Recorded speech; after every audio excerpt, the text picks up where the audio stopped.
होता, जो बार बार गिरते पड़ते रहते हो, बार बार एक्सीडेंट होता हो, बार बार उनको चोट लगती हो, बार बार, और उनको भी कहेंगे जिनको सर्दी की बीमारी या दमे की बीमारी या श्वास की बीमारी, उनसे भी कहेंगे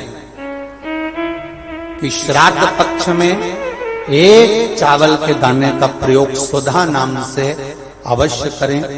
चलने में दम नहीं भराएगी, श्वास नहीं भराएगी, और दूसरा जो सर्दी का जिसको कोटा होता है, बार बार सर्दी हो जाती है, निमोनिया हो जाता है, कफ बना रहता, उनके लिए भी स्वधा नाम का स्मरण।